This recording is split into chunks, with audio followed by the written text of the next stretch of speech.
عامر خان سے میری ملاقات ہوئی، میں نے اس کو کوئی دین کی بات نہیں کی، صرف محبت تھی. اب تک اس کے میسج آتے کہ میں زندگی میں کسی سے متاثر نہیں ہوا، تم پہلے آدمی ہو جس سے میں متاثر ہوں. میں نے کوئی جادو کیا؟ صرف محبت. لوگوں کو محبت دو، قریب ہوں. میں جب گیا بڑی مشکل سے اللہ نے، ملاقات کا کوئی راستہ ہی نہیں تھا، وہ مجھے نہیں جانتا تھا، میں اسے نہیں جانتا تھا، تو کوئی موقع نہیں مل رہا تھا ملاقات کا. تو اللہ نے شاہد آفریدی کو بھیج دیا. شاہد آفریدی اس کی دوستی تھی، ہمارا جو کرکٹر ہے. میں نے اس سے فون پر کہا یار میری ملاقات تو کرا. اس نے ملاقات کروائی.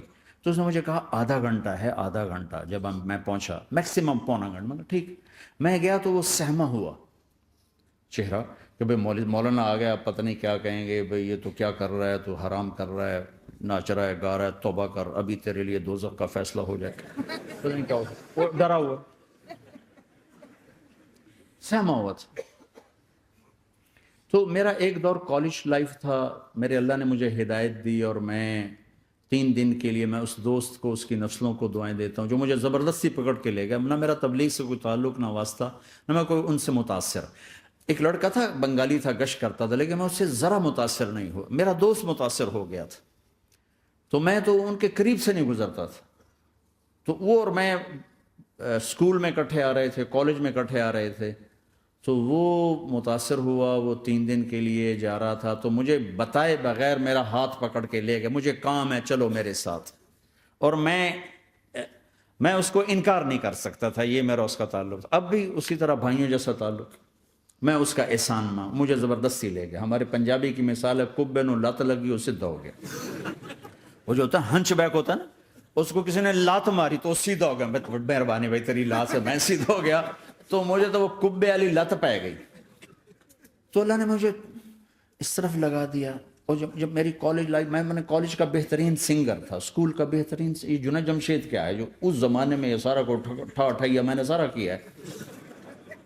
تو اب وہ بیچارہ ایسے بیٹھا ہوا. تو میں نے اس سے بیٹھتے ہی فلموں کی باتیں شروع کر دی. اور تھوڑی دیر بعد میں نے محسوس کیا کہ فرام 60 to 72 جو فلم انڈسٹری کو جتنا میں جانتا تھا اتنا وہ نہیں جانتا تھا. تو اس کے اوپر میرے علم کا روپ پڑ گیا. اس کی لائن کا علم تھا نا.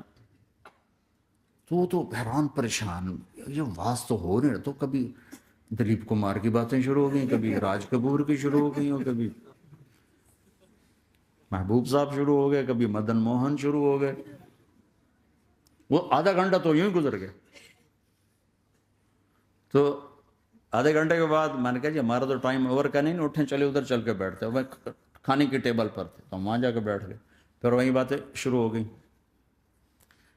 جب اس کا سارا خوف دور ہو گیا اور ریلیکس ہو گیا، اس میں 1.25 گھنٹے سے 50 منٹ گزر گئے تھے. تو پھر میں نے کہا عامر بھائی آپ حج پہ آئے ہیں، اگر آپ اجازت دیں تو آپ کو اپنے نبی کا حج سنو. کہنے لگا ہاں جی ضرور سنائی. پھر میں 1.25 گھنٹہ بولتا رہا اور وہ ایسے کر کے یہاں سے وہ یوں نہیں ہوا. 1.25 گھنٹہ ایسے بیٹھ کے یوں سنتا، ہلا نہیں اپنی جگہ سے.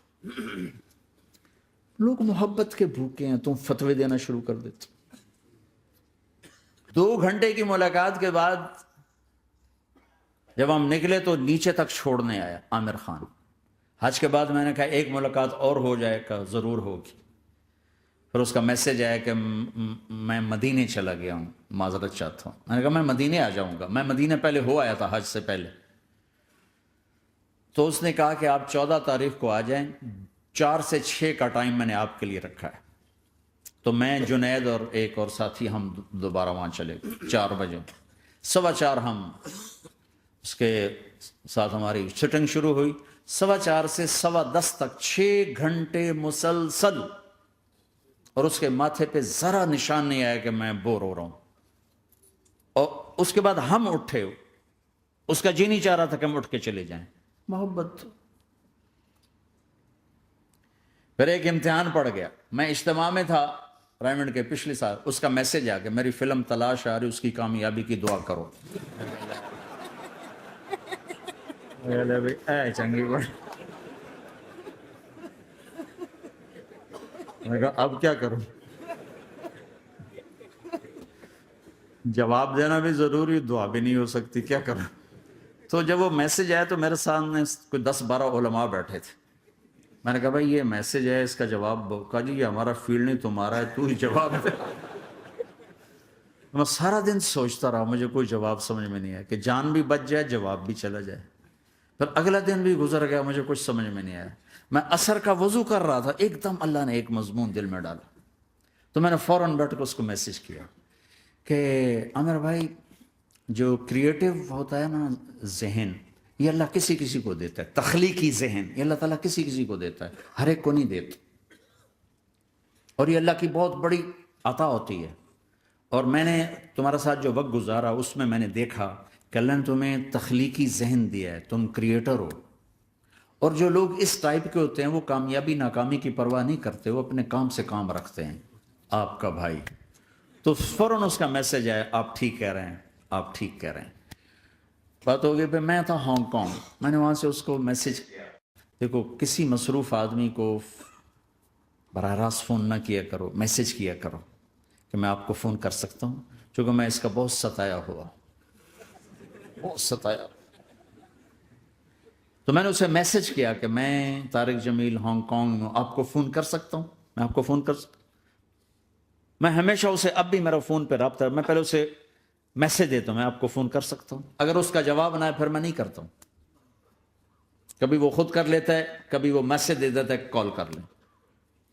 تو تھوڑی دیر بعد اس کا فون آ گیا، کیونکہ میں اس وقت دلی میں ہوں، کانفرنس میں تھا. میں نے آپ کا میسج دیکھا تھا، میں اٹھ کے باہر آ گیا ہوں، ابھی آپ سے بات کر کے پھر میں جاؤں گا. تو اسے باتیں کرتے کرتے کہنے لگا آپ کی دعا سے میری فلم کامیاب ہو گئی. میں کہا یا اللہ میں کوئی نہیں پیتی تینوں.